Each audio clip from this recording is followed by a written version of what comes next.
मादी भवानी की, जगत जननी माँ जानकी भवानी की।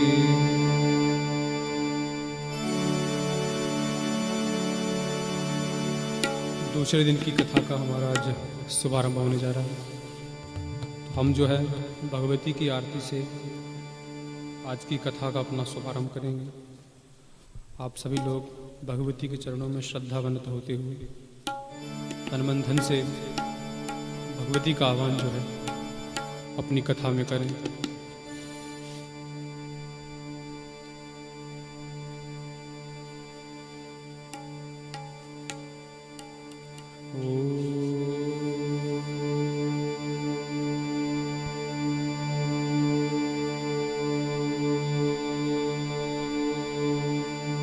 चंद्रमा मनसो जात चक्षुः सूर्यो अजायत श्रोत्राद्वायुश्च प्राणश्च मुखादग्निर्जायत। जय अम्बे गौरी मैया जय श्यामा गौरी, तुमको निश दिन मैया जी को सदा ही हरि ब्रह्मा शिव जी।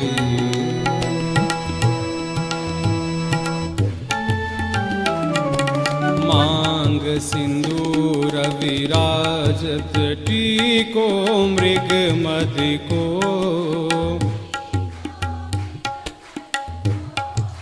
उज्ज्वल से दो नैना चंद्र वदन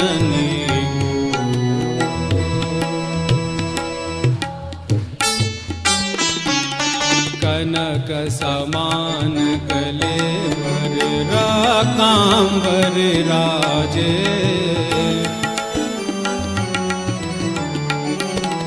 रात पुष्प गलमाला कंठन पर साजे।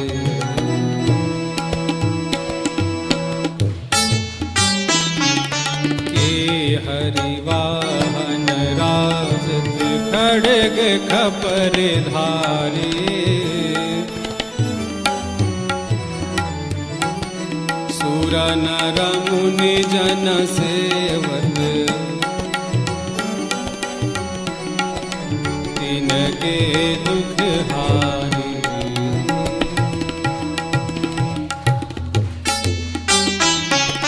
कानन कुंडल शोभित नासाग्रे मोती,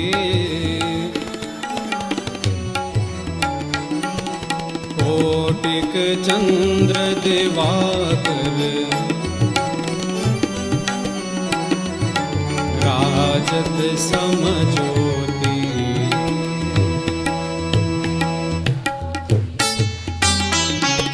शुंभ निशुंभ विदारे महिषासुर घाती, धूम्र विलोचन नैना निषिदिन मदमाती।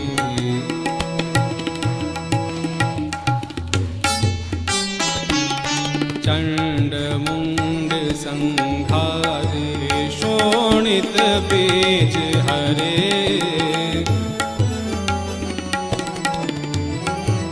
मधु कैटभ दो मारे। सुर भयहीन करे,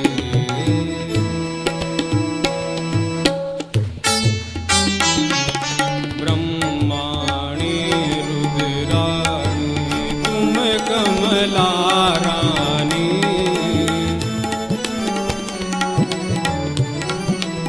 आगम निगम बखानी तुम शिव पटरानी।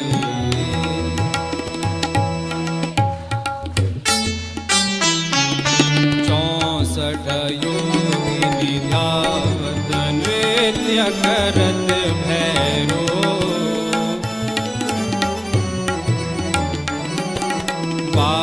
बाजत ताल मृदंगा और बाजत डमरू।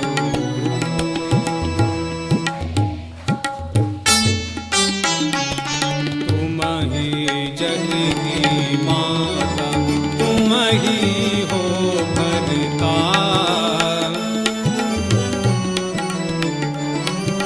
भक्तन के दुख हरता, सुख संपत्ति करता।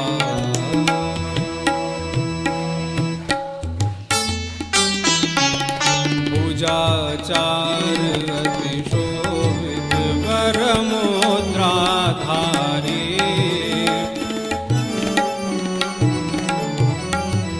मनवांछित फल पावत, सेवत नर नारी।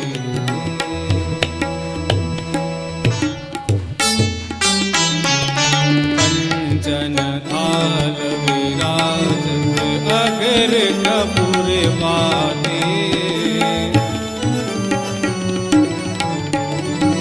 श्रीमाल के तुम राजत, कोटि रतन ज्योति।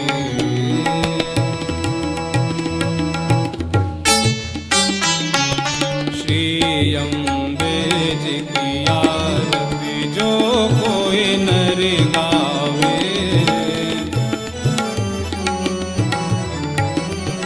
कहत शिवानंद स्वामी, मनवांछित फल पावे। ओम जय अम्बे गौरी मैया, जय श्यामा गौरी। ओ मैया जय मंगल करणी, ओ मैया जय आनंद करणी, ओ मैया जय रिद्धि सिद्धि करणी। तुमको निश दिन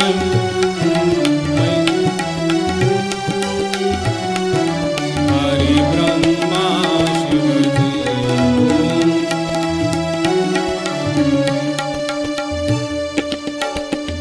बोलिए माँ भवानी की, जगज्जननी माँ जानकी भवानी की।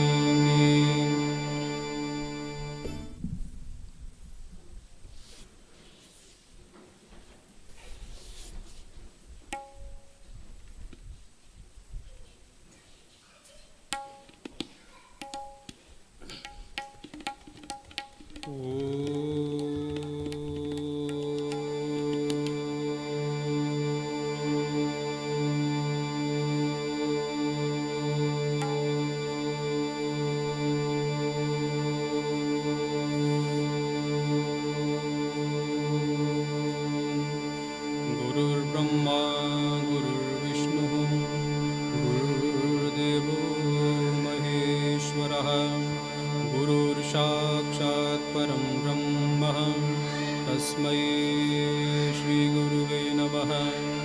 अखण्डमण्डलाकारं व्याप्तं येन चराचरं, तत्पदं दर्शितं येन तस्मै श्रीगुरुवे नमः। मङ्गलं भगवान् विष्णुः, मङ्गलं गरुडध्वजः, मङ्गलं पुण्डरीकाक्षं, मङ्गलायस्तनो हरि। वक्रतुण्डमहाकाय सूर्यकोटिसमप्रभा, निर्विघ्नं कुरु मे देव, सर्वकार्येषु सर्वदा।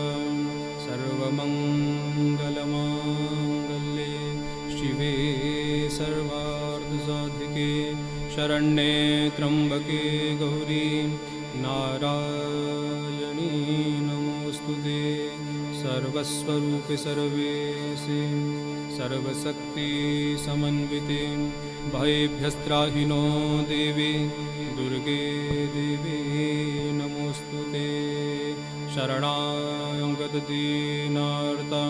परित्राणपरायणे सर्वस्यार्ति हरे देवे नारायणी नमोस्तुते। सच्चिदानन्दरूपाय विश्वोत्पत्त्यादिहेतवे तापत्रविनाशाय श्रीकृष्णाय वयं नमः। दक्षिणे लक्ष्मणो यस्य वामे च जनकात्मजा पुरतोर्मारुतिर्यस्य तं वन्दे रघुनन्दनम्। अतुलितबलधामम् अयमुशैलवदेहं धनुजवनकृशानं ज्ञानिनामग्रगण्यं सकलगुणनिधानं वानराणामधीशं रघुपतिप्रियभक्तं वातजातं नमामि। मनोजवं मारुततुल्यवेगं जितेन्द्रियं बुद्धिमतां वरिष्ठं वातात्मजं वानरयूथमुख्यं श्रीरामदूतं शरणं प्रपद्ये। श्रीरामदूतं शरणं प्रपद्ये। श्रीरामदूतं शरणं प्रपद्ये। बोलिए मादी भवानी की, जगजननी माँ जानकी भवानी की। दूसरे दिन की कथा हम लोग आज आरंभ करने जा रहे हैं। भगवती की महती कृपा। हम जो है आज दूसरे दिन की कथा शुरू करने जा रहे हैं, तो हम लोग उनसे प्रार्थना करें कि आपकी कृपा जो सदैव हमारे ऊपर इसी तरीके से बनी रहे और हम लोग आपके नवरात्रों का पूरा से पूरा जो हम लोग लाभ लें। तो हम लोग पहले सत्संग करेंगे, उसके पश्चात हम लोग आज की कथा का आरंभ करेंगे। मुझे उम्मीद है कि आप लोग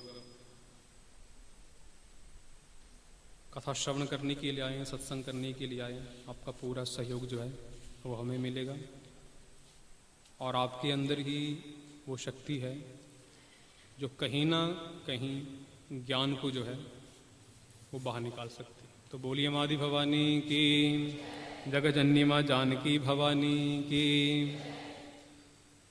तेरी मेहरबानी का है बोझ इतना जिसे मैं उठाने के काबिल नहीं हूँ। तेरी मेहरबानी का है बोझ इतना जिसे मैं उठाने के काबिल नहीं हूँ। मैं आ तो गया, मैं आ तो गया, मैं आ तो गया हूँ, मगर जानता हूँ कि सर को झुकाने के काबिल नहीं हूँ। तेरी मेहरबानी का, तेरी मेहरबानी का, तेरी मेहरबानी का है बोझ इतना जिसे मैं उठाने के काबिल नहीं हूँ। मैं आ तो गया, मैं आ तो गया, मैं आ तो गया हूँ, मगर जानता हूँ कि सर को झुकाने के काबिल नहीं हूँ। तेरी मेहरबानी का, तेरी मेहरबानी का, तेरी मेहरबानी का है बोझ इतना जिसे मैं उठाने के काबिल नहीं हूँ, जिसे मैं उठाने के काबिल नहीं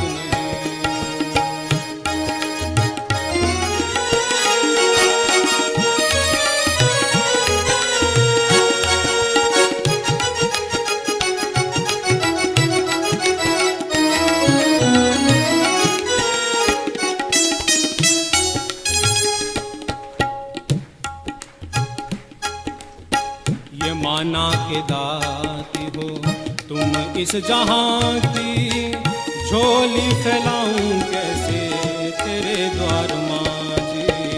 ये माना के दाती हो तुम इस जहां की, झोली फैलाऊं कैसे तेरे द्वार माजी। जो पहले दिया है, जो पहले दिया है वो कुछ कम नहीं है, मैं ज्यादा उठाने के काबिल नहीं बोझ इतना जिसे मैं उठाने के काबिल नहीं हूँ। मैं आ तो गया हूँ, मैं आ तो गया हूँ, मैं आ तो गया हूँ, मगर जानता हूँ कि सर को झुकाने के काबिल नहीं हूँ।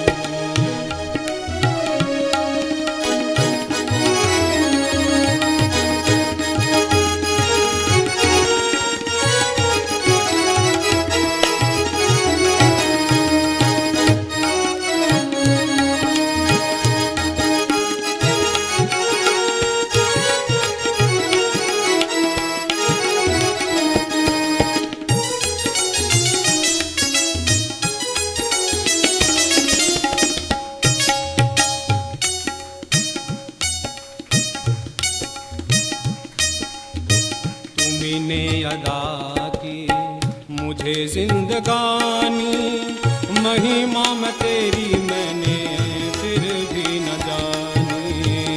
तुम्ही अदा की मुझे जिंदगानी, महिमा में तेरी मैंने फिर भी न जानी। कर्जदार तेरी, कर्जदार तेरी, दया काहूँ इतना जिसे मैं चुकाने के काबिल नहीं हूँ। तेरी मेहरबानी का, तेरी मेहरबानी का है बोझ इतना जिसे मैं उठाने के काबिल नहीं हूँ। मैं आ तो गया हूँ, मैं आ तो गया हूँ, मगर जानता हूँ कि सर को झुकाने के काबिल नहीं हूँ। तेरी मेहरबानी का, तेरी मेहरबानी का है बोझ इतना जिसे मैं उठाने के काबिल नहीं हूँ।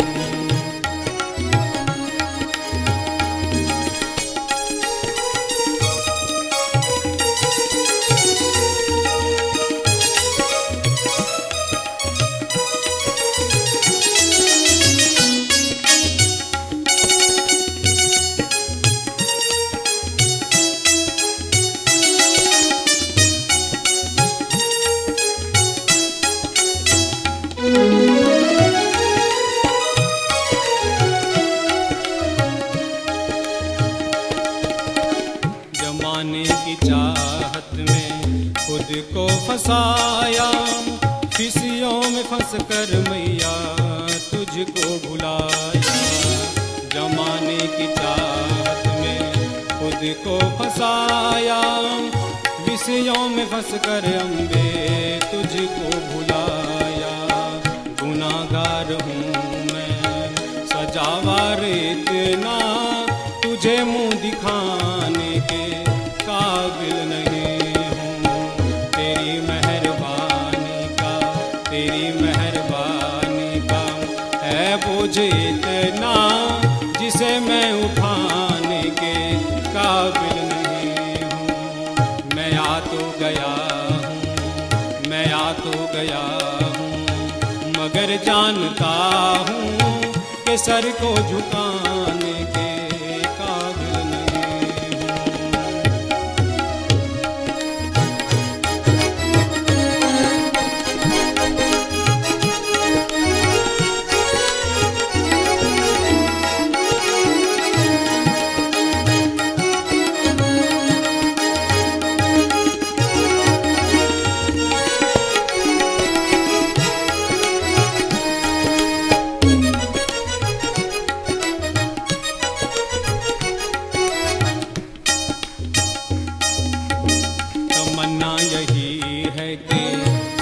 को झुकाऊं, तेरा दर्श एक बारी जी भर के पाऊं। तमन्ना यही है कि सिर को झुकाऊं, तेरा दर्श एक बारी जी भर के पाऊं। सिवा दिल के टुकड़े के, सिवा दिल के टुकड़े के ऐ मेरी मैया, मैं कुछ भी चढ़ाने के काबिल नहीं हूँ। मैं कुछ भी चढ़ाने के काबिल नहीं हूँ। मैं आ तो गया हूँ, मैं आ तो गया हूँ, मगर जानता हूँ कि सर को झुकाने के काबिल नहीं हूँ। तेरी मेहरबानी का, तेरी मेहरबानी का, तेरी मेहरबानी का है बोझ इतना जिसे मैं उठाने के काबिल नहीं हूँ। मैं आ तो गया हूँ, मैं आ तो गया हूँ, मगर जानता हूँ कि सर को झुकाने के काबिल नहीं हूँ, कि सर को झुकाने के काबिल नहीं हूँ, कि सर को झुकाने के काबिल नहीं हूँ। पूरी मादी भवानी की, जगत जननी मां जानकी भवानी की। परम मंगलमयी परात्पर अखिलेश्वरी अकारण करुणा वरुणालय भक्त वांछा कल्पतुर्व अखंड सच्चिदानंदमयी जगत नियंत्री जगत हर्त्री जगत कर्त्री जगतजननी जगदम्बिका भगवती भवानी महामाया महाशक्ति माँ दुर्गा की महती कृपा से, भगवती के दिव्य आशीर्वाद से और भगवती के श्री चरणों में श्रद्धावनत होने व नवरात्रि की सुंदर अति पावन उपलक्ष्य में रक्तांबरधारी भगवती की वांग्मयी प्रतिमूर्ति श्रीमद् देवी भागवत महापुराण के इस 9 दिन के इस ज्ञान भक्ति यज्ञ का कल से जो है वो शुभारंभ हुआ। और हम सभी लोग जो हैं इस कथा में स्नान करने के लिए इस कथा रूपी गंगा में अवगाहन करने के लिए संवेद रूप से एकीभूत जो हैं वो हैं। सौभाग्य है, कल भी हमने चर्चा की कि जब करोड़ों जन्मों का भाग्य उदय होता है तब जाकर के भगवती की कृपा प्राप्त होती है। कहीं ना कहीं कुछ पुण्य कुछ सौभाग्य इस जन्म का या पिछले जन्म का रहा होगा कि भोलेनाथ के चरणों में बैठ कर के हम लोग कई वर्षों से कथा कह भी रहे हैं और सभी एक होकर के भगवती की लीला का पान हम लोग नित्य प्रति करते हैं। नहीं तो हो सकता है हम भी कहीं और लोगों की तरह घरों में बैठ करके सो रहे होते। ये बहुत सौभाग्य है। बहुत कम लोग होते हैं जिनको कथा सुनने का अवसर मिलता है। कल हमने कथा सुनी कि श्रीमद् देवी भागवत महापुराण का तम्य में कि भगवान श्री कृष्ण जी के ऊपर भी भगवती की दया हुई और वो मणि लेने में सक्षम हुए और साथ साथ में उनको जामवंती भी मिल गई। यह है भगवती की कृपा। बिन मांगे जो है सब कुछ मिलता है।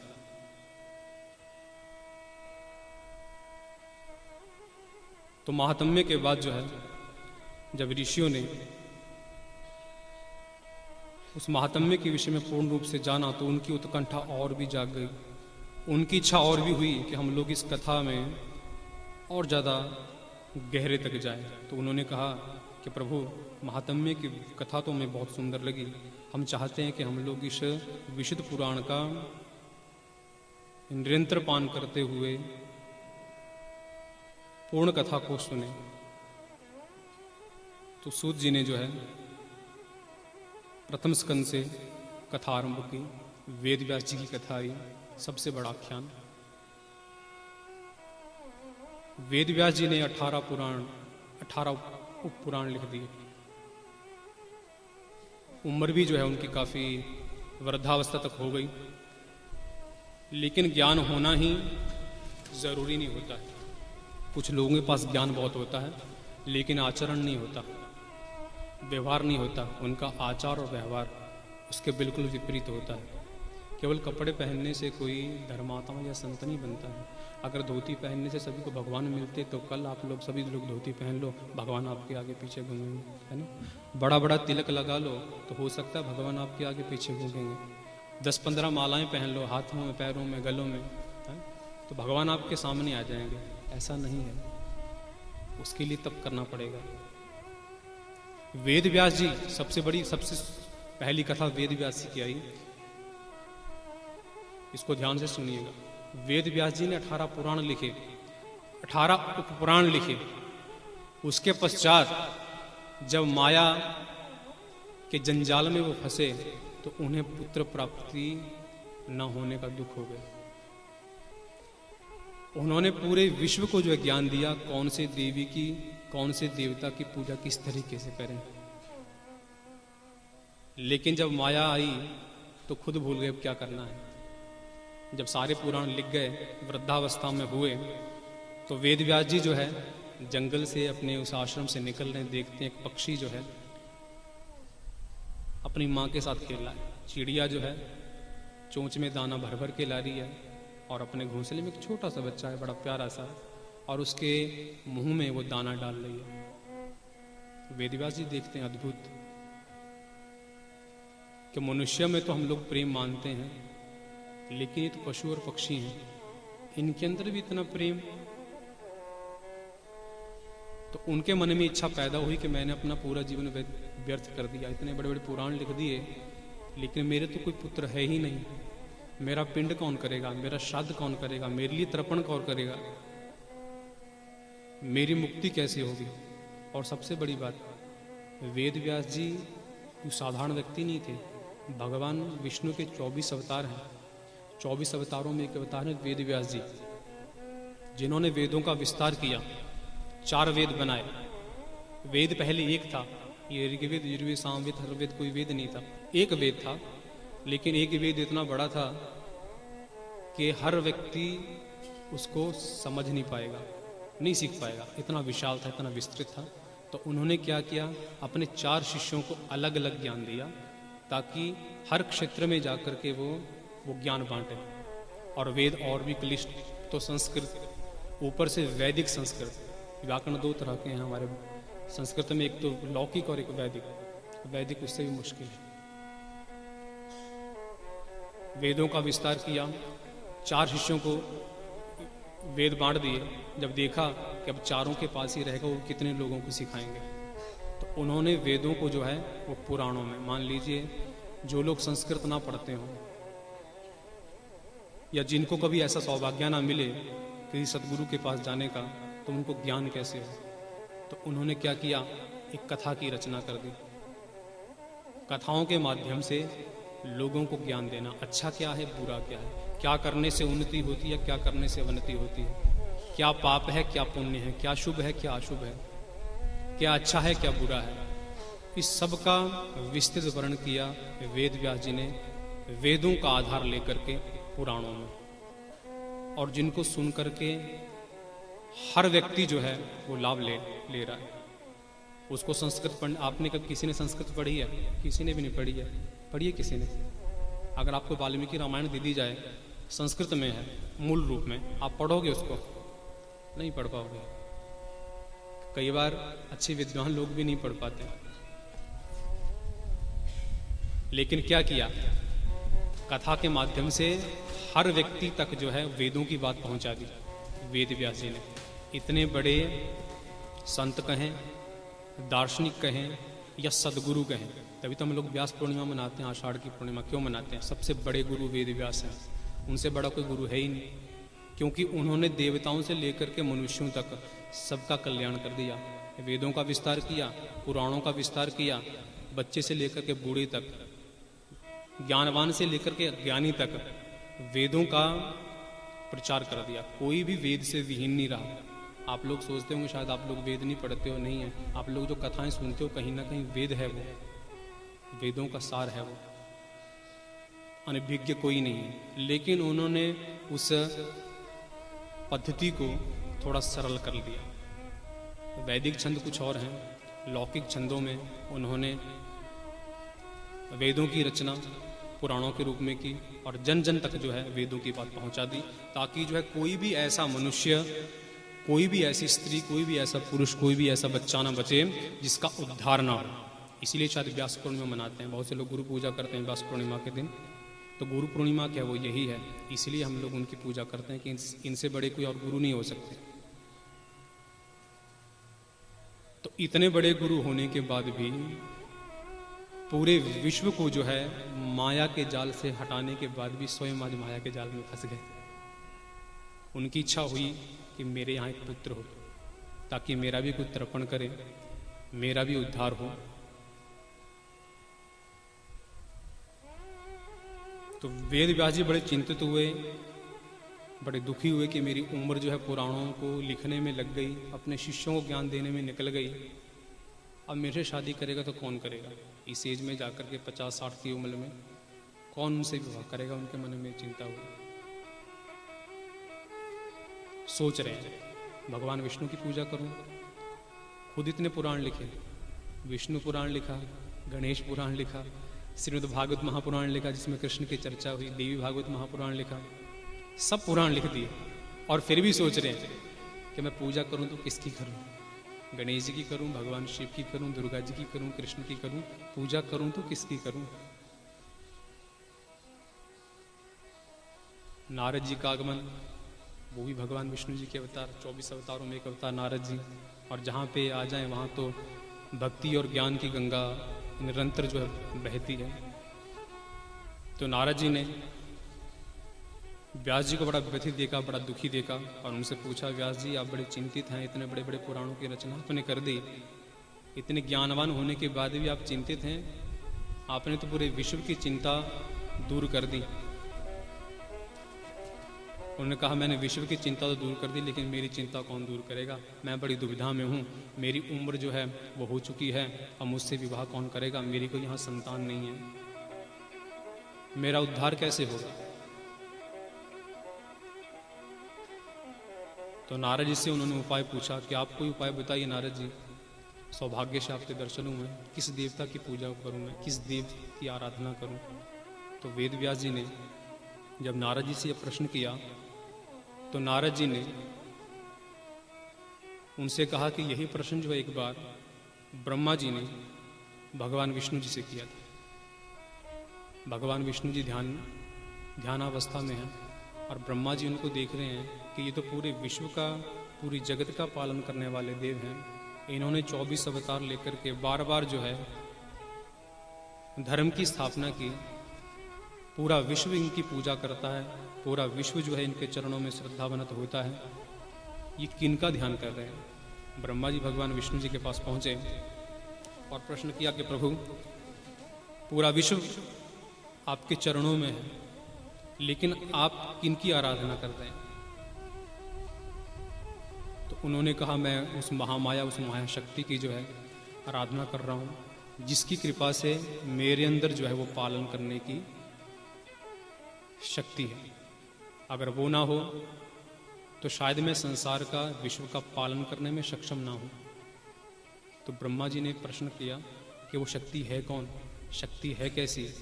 तो भगवान विष्णु ने कहा, मेरे पास जो पालन करने की शक्ति है लक्ष्मी जी के रूप में, वो वही तो है। और ब्रह्मा जी, आपके पास जो ये सरस्वती रूपी शक्ति है, ज्ञान रूपी जो शक्ति है, वो वही तो है। और भगवान भोलेनाथ जी के पास जो संहार शक्ति काली जी के रूप में, पार्वती जी के रूप में जो विराजमान है, वो वही तो है। ये भिन्न भिन्न रूप हैं इनके, अनंत हैं, जिसके विषय में जो है मैं भी जो वर्णन नहीं कर पाता हूँ। लेकिन यह है कि उनकी कृपा पाने का एक मेरा छोटा सा प्रयास रहता है। तो उन्होंने कहा, शायद आप भूल गए, जब मधु और कैटभ ने आपको परेशान किया था तो आप दौड़े दौड़े मेरे पास आए थे, और इन्हीं शक्ति की कृपा से जो है हमें उन दोनों दैत्यों से मुक्ति मिली। तो ब्रह्मा जी ने कहा कि प्रभु, मुझे तो उस विषय का भान भी नहीं रह गया है, मैं तो उस विषय में, उस घटना के विषय में भूल भी चुका हूँ। तो उन्होंने कहा कि जब मैं योग निद्रा में था तो मेरे कान के मैल से जो मधु और कैटभ, दो दैत्य उत्पन्न हुए, और आपका जन्म जो है मेरी नाभि कमल से हुआ, और आप जो है उस कमल पे विराजमान थे। उन्होंने खलविदम ब्रह्म, इस आकाशवाणी शब्द को, इस ब्रह्म शब्द को सुना, और इस शब्द को सुनते सुनते उन्होंने जो है इस शब्द के ऊपर चिंतन करना, मनन करना आरंभ कर दिया, इसका जप करना आरंभ कर दिया। और जब करते करते ये चलते गए, चारों तरफ समुद्र ही समुद्र, जल ही जल। देखते हैं कमल पे ब्रह्मा जी बैठे, और ब्रह्मा जी को जाके पकड़ लिया कि प्रभु आप कौन हैं। सर्वशक्तिमान तो हम हैं, क्योंकि उन्होंने जब भगवती की आराधना की और भगवती की आराधना करने के पश्चात उनको जो है इच्छा मृत्यु का वरदान मिल गया कि आप जो है तब तक नहीं मरोगे जब तक आपकी इच्छा नहीं होगी। बहुत कम लोग ऐसे होते हैं, लेकिन फिर भी ये कथा कहीं ना कहीं हमें यही ज्ञान देती है कि अगर आपके पास इच्छा शक्ति भी है मरने की, तो कहीं ना कहीं हम लोग उस शक्ति का सही प्रयोग नहीं कर पाते हैं। चाहे वो ज्ञान हो, चाहे वो धन हो, चाहे वो आपका मान हो, कुछ भी हो, लेकिन उस शक्ति का बहुत कम लोग जो हैं सही तरीके से प्रयोग करने में सक्षम हो पाते हैं। कुछ लोगों के पास धन बहुत होता है लेकिन उनको खर्च करना ही नहीं आता। कुछ लोगों के पास ज्ञान बहुत होता है लेकिन द्वेष के कारण वो उस ज्ञान को बांटते ही नहीं है। तो हमारे शास्त्रों में हमारे ऋषियों ने लिखा है कि विद्या विवादाय धनम मदाय शक्तिम परेशान परिपीड़नाय खलस्य साधु विपरीत मीत ज्ञानाय दानाय च रक्षणाय। अगर ये शक्ति किसी अच्छे व्यक्ति के पास चली जाए तो शायद किसी का अच्छा काम होगा। अगर यही शक्ति किसी बुरी व्यक्ति के पास चले जाए तो सदैव जो है वो लोगों का बुरा ही करेगा। तो इन लोगों को शक्ति मिली, और शक्ति किसने दी? स्वयं आदि शक्ति ने। लेकिन उस शक्ति को वो संभाल नहीं पाए और विवाद कर दिया ब्रह्मा जी से। अगर बहुत से लोगों को देखेंगे जिसके पास बहुत ज़्यादा विद्या होती है ना, उसके अंदर घमंड आ जाता है। जिसके पास धन बहुत होता है वो नीचा देखता ही नहीं है, वो ऊपर ही देखता है। और जिसके पास शक्ति होती है, बल होता है, शारीरिक बल, वो दूसरों को समझता ही नहीं है। जहाँ जो मिल गया उसको पीट दिया, उसकी हड्डी पसली एक कर दी। अगर उस शक्ति का प्रयोग वो लोगों की सहायता के लिए करे, अगर जिसके पास धन बहुत ज़्यादा है, अगर वो कहीं दान करे, कहीं लोगों की सहायता करे, तो शायद उस दान का लाभ होगा। अगर आपके पास धन है और अगर आप लोग उसको दान नहीं करते हो तो मुझे उसका कोई फ़ायदा है? मेरे लिए तो आप अमीर हुए या गरीब हुए मुझे तो कोई फ़र्क नहीं पड़ता। मुझे कोई फ़र्क पड़ेगा? आपने एक 10 लाख का सूट पहन रखा है, 50 लाख की गाड़ी आपके पास है, आप लोग मेरे सामने से निकलते हो, मेरे ऊपर उसका कोई असर होगा? शायद कभी नहीं होगा। क्यों? क्योंकि वो तो आपके लिए है ना, लोगों के लिए तो उसका कोई लाभ है ही नहीं। आपने लोगों के लिए कुछ किया? उसका कुछ भी तो नहीं किया, आप तो अपने लिए कर रहे हो। अगर वही शक्ति, आपके पास जो धन की शक्ति है, अगर आप उसको लोगों के लिए लगा दोगे, आप कल को देखिएगा लोग आपको कहाँ पे बिठाएंगे। अगर आपके पास ज्ञान है, आप बहुत पढ़े लिखे हो, बहुत डिग्रियां आपके पास हैं, लेकिन अगर वो डिग्री जो है, अगर वो ज्ञान अगर आप लोग लोगों को नहीं दे पाते हो तो लोग आपको पूछेंगे, आपकी गिनती भी लोगों में नहीं आएगी। आपके पास अगर थोड़ा सा भी ज्ञान है, अगर वो अच्छा ज्ञान है जिससे लोगों का भला हो सकता है, जब आप उसको बांटना शुरू करोगे तो आपको जो है लोगों को बुलाने की आवश्यकता नहीं पड़ेगी, लोग अपने आप आपके पास आएंगे। यह है शक्ति का सही प्रयोग। अगर आपके पास शारीरिक बल है, उससे अगर आप लोग लोगों की सहायता करते हो, लोगों की मदद करते हो, तो वो शक्ति कहीं ना कहीं आपके काम की है। वो शक्ति आपको कहीं ना कहीं मान और सम्मान दिलाएगी। नहीं तो जैसे आए हो वैसे ही ये संसार छोड़ के चले जाओगे, चाहे धनी है चाहे गरीब है। बहुत से राजा आए इस दुनिया में, राजा आए और आके चले गए, आज उनका नाम भी नहीं है।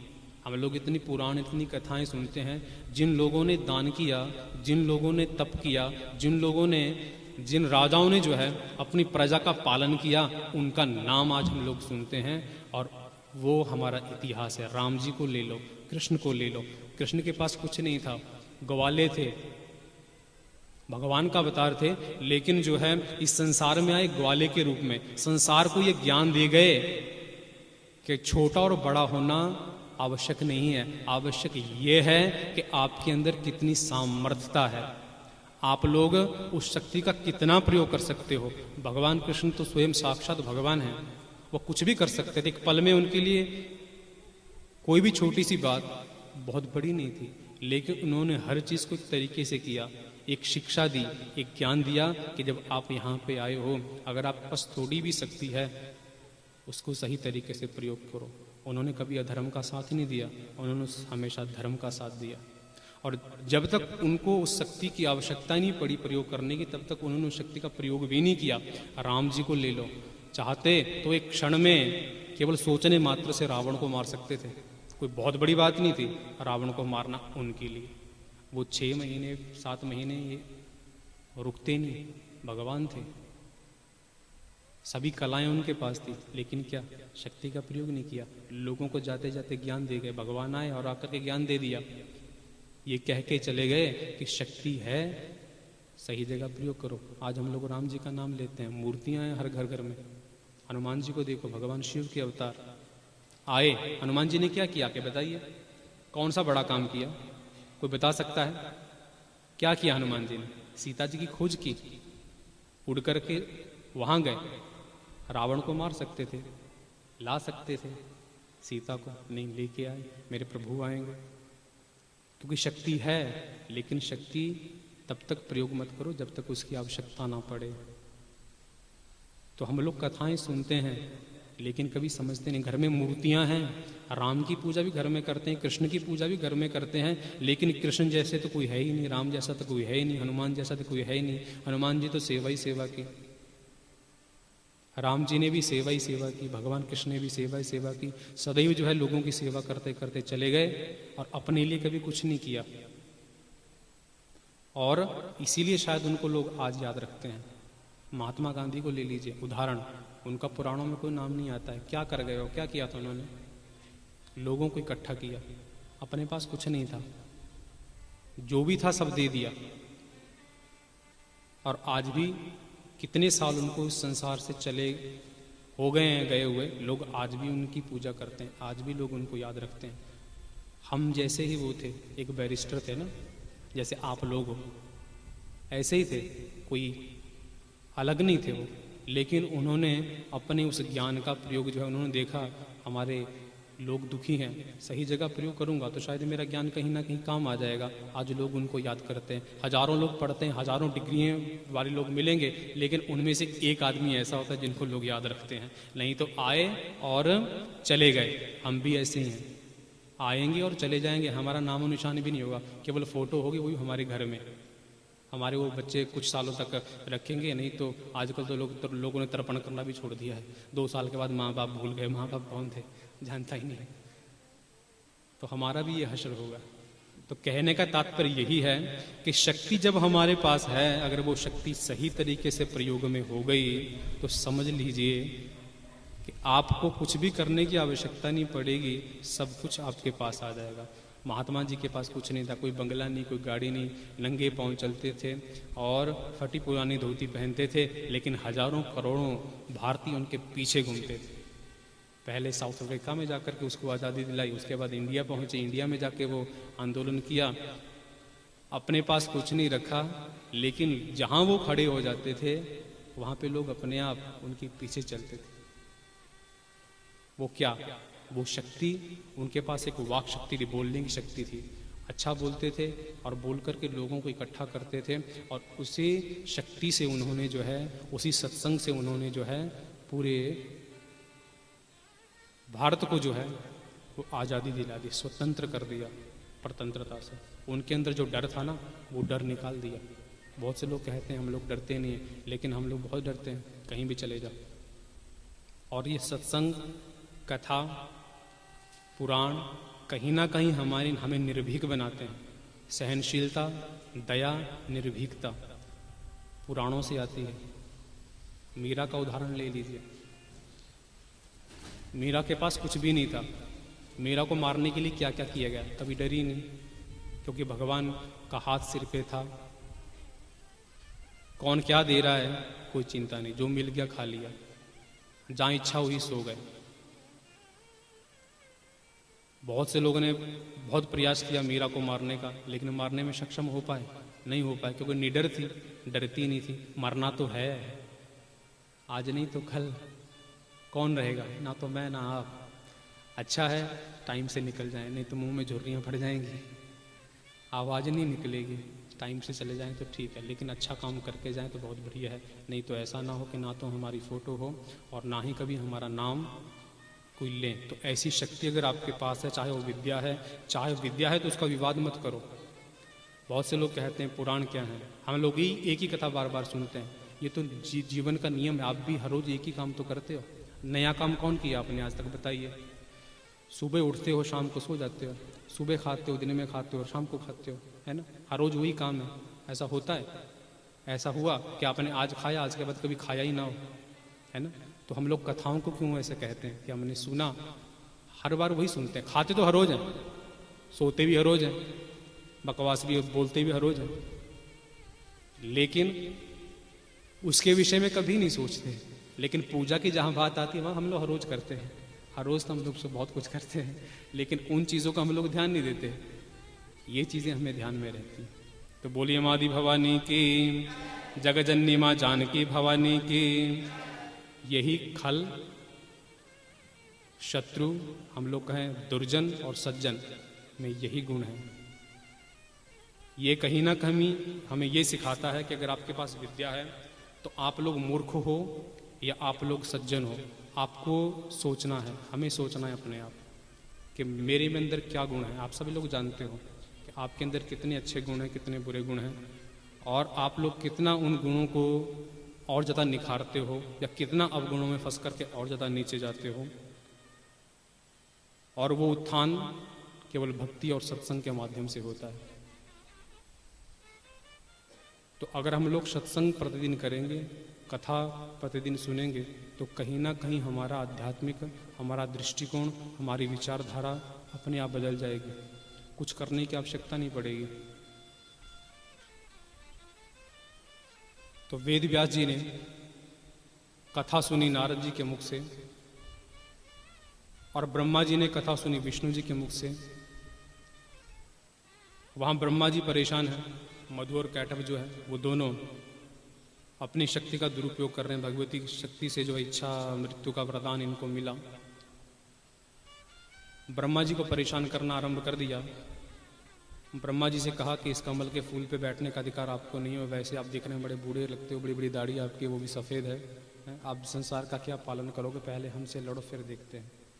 ब्रह्मा जी ने सोचा, क्योंकि हमारे यहाँ एक कहावत है कि शत्रु की जब तक शक्ति का पता ना हो तब तक लड़ना नहीं चाहिए। सामने वाले के अंदर कितनी शक्ति है पहले उसको जांचना और परखना चाहिए। सामने वाला कितना बुद्धिमान है, कितना ज्ञानवान है, पहले वो परखिए, उसके बाद फिर उसके साथ हम लोग युद्ध करें तो ज़्यादा अच्छा होता है। तो ब्रह्मा जी ने सोचा, देखने में तो ये लोग बड़े हट्टे कट्टे लगते हैं, लगता है शक्तिशाली भी हैं, लेकिन पता नहीं इन्होंने कौन से देवता या देवी की आराधना की होगी कि सीधा जो है ब्रह्मा जी से जो संसार की रचना करते हैं, जो भाग्य रचते हैं संपूर्ण विश्व का, उनसे लड़ने के लिए यहाँ पे उपस्थित हो गए। कोई ना कोई शक्ति तो उनके पास ज़रूर होगी। विष्णु जी को जगाने का प्रयत्न किया, विष्णु जी तो योग निद्रा में हैं, परेशान हो गए। ब्रह्मा जी उठा रहे हैं, हिला रहे हैं, भगवान विष्णु जी उठो, मेरी जान पे बनाई है। इन दोनों ने परेशान कर दिया है।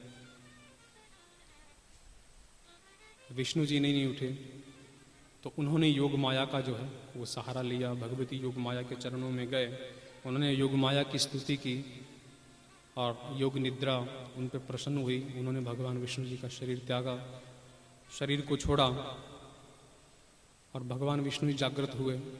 जैसे भगवान विष्णु जागृत देखा, ब्रह्मा जी जो उनके समक्ष हैं और हाथ जोड़े हैं, कहा प्रभु जान पे बनाइए, कुछ कीजिए, इनसे मुझे मुक्ति दिलाई। आपके कानों के मैल से ही ये पैदा हुए हैं।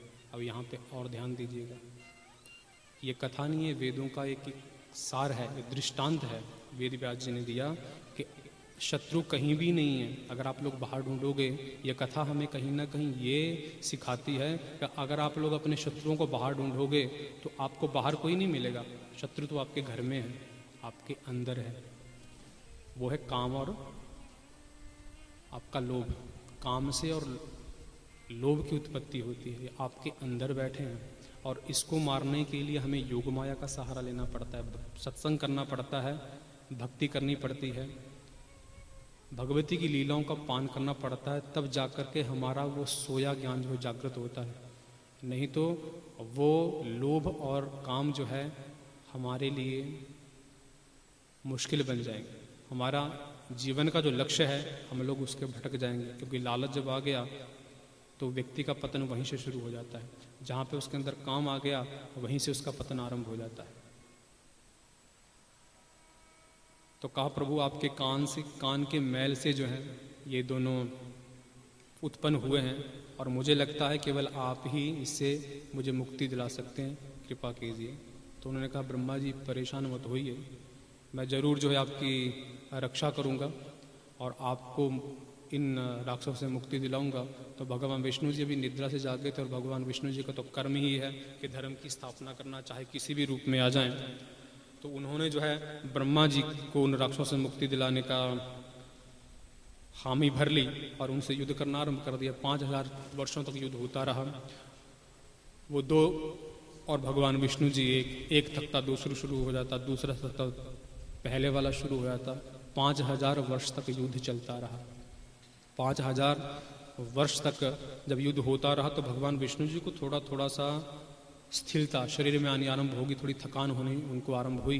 तो उन्होंने सोचा कि अगर मैं इनसे लड़ता रहूँगा तो मेरी शक्ति तो और ज़्यादा क्षीण होती रहेगी। मुझे पहले ये जानना होगा कि इनके अंदर ऐसी कौन सी शक्ति है जो निरंतर ये लड़ने में सक्षम है। ये थक नहीं रहे हैं, मुझे थकान हो रही है लेकिन ये थक नहीं रहे, निरंतर लड़ रहे हैं। तो उन्होंने थोड़ा सा ध्यान किया और जैसे ध्यानस्थ हुए तो उनको ज्ञात हुआ कि इनके और भगवती की कृपा है। इनके पास जो है वो इच्छा मृत्यु का वरदान है। जब तक इनकी इच्छा नहीं होगी तब तक इनकी मृत्यु नहीं होगी। और लालच और काम ये दोनों ऐसे ही होते हैं।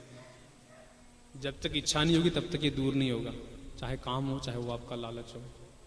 जब इच्छा दूर हो जाएगी तो अपने आप मुक्ति मिलनी, आपकी उन्नति के मार्ग जो है प्रशस्त होने आरंभ हो जाएंगे। तो चिंतन किया कि भगवती की कृपा है, तो उन्होंने भगवती का आह्वान किया कि भगवती 5000 वर्ष हो गए, मैं जो इनको मारने में सक्षम नहीं हो पा रहा हूँ, कृपा करें। ये दो हैं, मैं अकेला हूँ, मुझे भी आप शक्ति प्रदान करें। तो भगवती ने उनकी स्तुति सुनी और सुनकर के भगवान विष्णु से कहा कि आप पुनः युद्ध करने जाएं। मैं अपने माया से जो इनको मोहित करूंगी और आप उस अवसर का लाभ उठा करके इन दोनों को जो है धराशायी कर दें, इन दोनों का वध जो है आप कर दें। तो भगवान विष्णु जी ने, जब भगवती ने हामी भर दी कि नहीं मैं आपके साथ हूँ, तो वो युद्ध में पुनः पहुँचे। दोनों का युद्ध आरंभ हुआ और भगवती की कृपा से उनके मन में ये विचार आया कि क्यों ना मैं इनसे थोड़ा सा बात करके थोड़ा इनको उकसाऊं। बहुत से लोग होते हैं कि उनके पास कुछ नहीं होता, उनको थोड़ा सा उकसा दो, वो बहुत कुछ करने में शुरू हो जाते हैं। कुछ भी नहीं होगा, थोड़ा सा उनको उकसा दो, वो कुछ भी कर लेंगे। बहुत से लोग ऐसे होते हैं, इसको बोलते हैं लोग दिखावा, देख देख करके। ज्ञान हो ना हो लेकिन ज्ञान का दिखावा जरूर होगा। तो उसी तरीके से जब युद्ध होता रहा तो भगवान विष्णु जी ने कहा कि मधु कैटभ, आप बहुत ही ज़्यादा बलवान हो, आपकी शक्ति तो अपरंपार है, अनंत है। मैं आपके साथ युद्ध करने में सक्षम नहीं हूँ, मैं बड़ा प्रसन्न हूँ। मैंने कई बार कई जन्मों में अवतार लेकर के बहुत से राक्षसों से युद्ध किया, लेकिन आप जैसे तो राक्षस मुझे आज तक कभी मिले नहीं। पहली बार मुझे ऐसे बलशाली, ऐसे बुद्धिमान, ऐसे ज्ञानवान जो है मनुष्यों से मेरा पाला पड़ा है। मांगो क्या मांगते हो। और दोनों जो है अब भगवान विष्णु जी के उकसाने से जो है वो भटक गए। उन्होंने कहा आप हमें क्या देंगे, आप मांगिए क्या मांगते हो। तो उन्होंने कहा मैं जो मांगूंगा मिलेगा। बोलता हाँ जरूर मिलेगा, क्यों नहीं मिलेगा। उन्होंने कहा आपकी मृत्यु मेरे हाथों से होनी चाहिए। अब वरदान मांग लिया। अब भगवान विष्णु जी ने अपना शरीर फैलाना आरंभ किया और पूरे क्षीर सागर में जो उनका पूरा शरीर फैल गया और मधु और कैटभ को अपने शरीर पे उन्होंने लिया और अपने चक्र से उन दोनों का सर जो है वो काट दिया। मधु कैटभ को तो मुक्ति मिली, भगवान विष्णु जी के हाथों से उनका संहार हुआ। लेकिन ब्रह्मा जी को भी जो है इन दोनों राक्षसों से मुक्ति मिली। और नारद जी ने कहा कि वेद व्यास जी केवल भगवती की कृपा से भगवान विष्णु जी जो हैं वो उन दैत्यों का संहार करने में सक्षम हो सके। तो आप किस विषय में इतना ज़्यादा चिंतित हैं? निशंक जो है आप भगवती की आराधना में संलग्न हों, समाधिस्थ हों, उनका तप करें, उनका जप करें। निश्चित रूप से आपको जो है एक अद्वितीय और प्रशंसनीय जो है तुलनीय पुत्र की प्राप्ति होगी। तो नारद जी के मुख से उन्होंने कथा का श्रवण किया और श्रवण करने के पश्चात वो हिमालय पर्वत पे पहुँचे। वहाँ पे जाकर के उन्होंने बिना किसी संशय जो है भगवान शिव की आराधना आरंभ की, भगवती गौरी की आराधना आरंभ की। और भगवान शंकर से उनको वरदान मिला कि आपके यहाँ जो है वो अयोनिज पुत्र की प्राप्ति होगी, ऐसा पुत्र जो आज तक किसी को ना मिला, अयोनिज। वेदव्यास जी अपने आश्रम में पहुँचे। एक अप्सरा जो है उनको दिखाई दी और अप्सरा को देख करके उनका मन जो है वो थोड़ा चंचल हो गया और उनके शरीर से एक पसीने की बूंद निकली और वो बूंद जो है एक लकड़ी पे पड़ी, जिसको हम लोग अरणी बोलते हैं। जब हमारे यहाँ बड़े बड़े यज्ञ होते हैं तो हम लोग उसी से मंथन करते हैं, उसी से अग्नि जलाते हैं यज्ञ की, कभी दूसरी अग्नि हम लोग प्रयोग नहीं करते हैं। तो उस अरणी में जो है उनका वो शरीर का तेज गिरा और उन्होंने यज्ञ के लिए वो अरणी को मंथन करना शुरू किया। उस अरणी से जो है सुखदेव जी की प्राप्ति उनको हुई और सुखदेव जी को उन्होंने बहुत से पुराणों का, बहुत से वेदों का ज्ञान दिया। और भगवान वेदव्यास जी का भी इच्छा हुई कि सुखदेव अब काफ़ी बड़ा हो गया, इसका विवाह होना चाहिए। लेकिन सुखदेव जी अयोनिज से और उनके विवाह करने की बिल्कुल भी इच्छा नहीं थी। वो संत और सन्यासी, लोगों के साथ रहना उनका विचारधारा थी, उनका दृष्टिकोण था कि वो सदैव जो है इस संसार से दूर रहें। लेकिन वेदव्यास जी के मन में इच्छा थी कि उनके पुत्र का जो विवाह हो, लेकिन उसके पश्चात जब वो नहीं माने, सारे पुराण उनको सुना दिए, देवी भागवत महापुराण भी सुनाया, लेकिन सुखदेव जी कह रहे हैं कि नहीं, मुझे विवाह नहीं करना है, मैं इस जाल में जो फंसना नहीं चाहता हूँ, मुझे तो केवल मुक्ति चाहिए किसी भी हाल में। तो उन्होंने कहा आप राजा जनक से जाके मिलिए।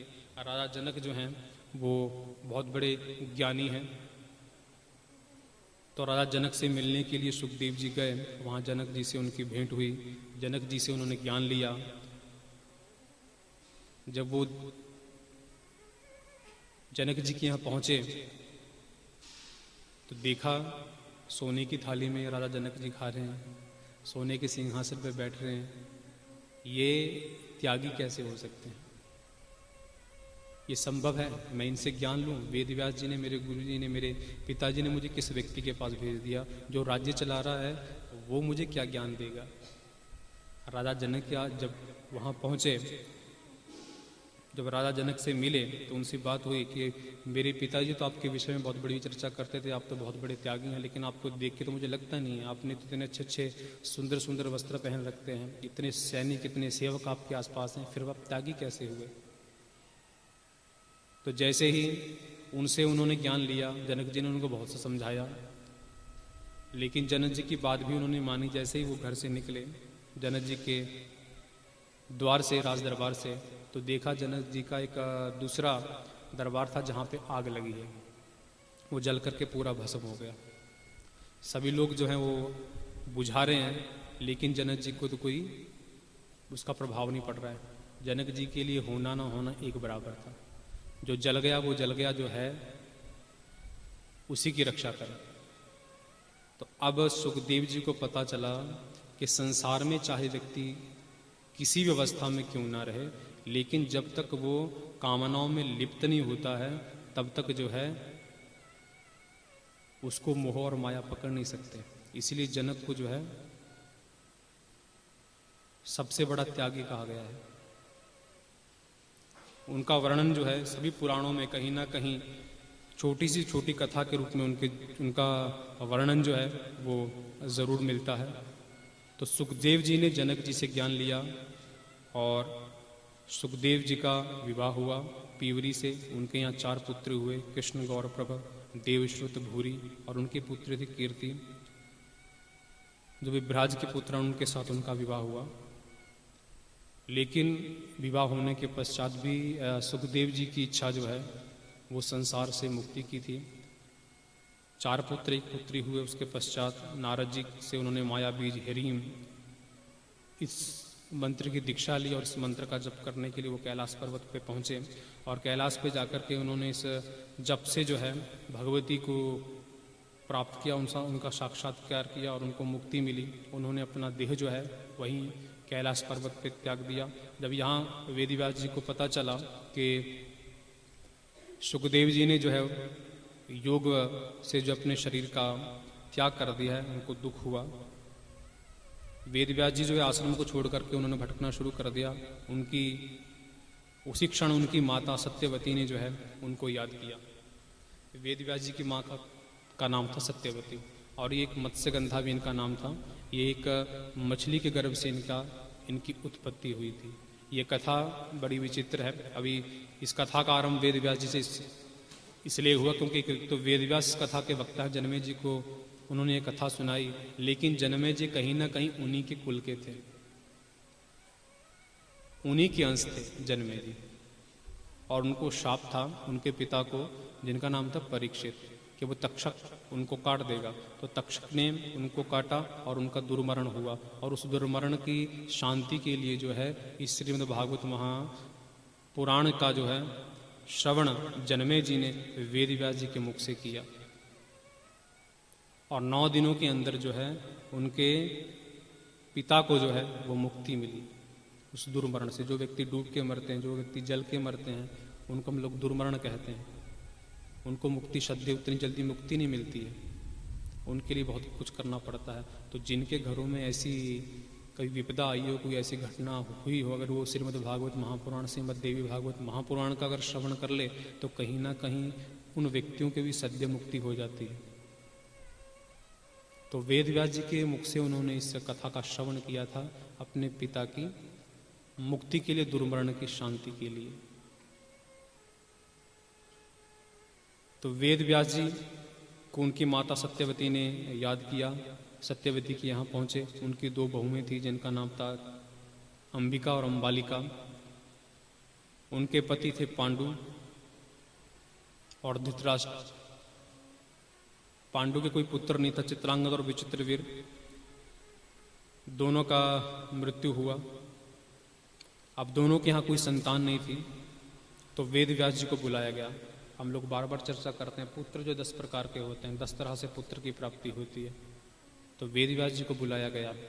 तो वेदव्यास जी ने अपने तप से जो है अंबिका और अंबालिका को पुत्र प्राप्ति का वरदान दिया। तो उनके यहाँ 2 पुत्र हुए। एक का नाम था धृतराष्ट्र, सभी आप लोग जानते होंगे, वो जन्मांध थे। दूसरे थे पांडु।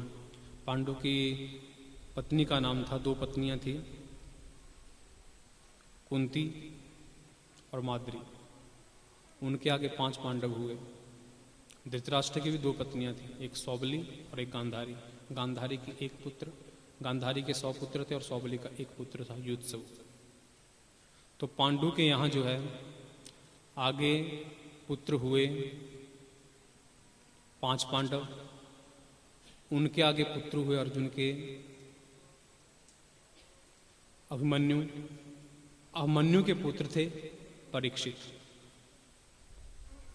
जब महाभारत का युद्ध हो रहा था, तो जब अश्वत्थामा ने अपनी शक्ति का प्रयोग किया था, तो सुभद्रा के गर्भ में जो है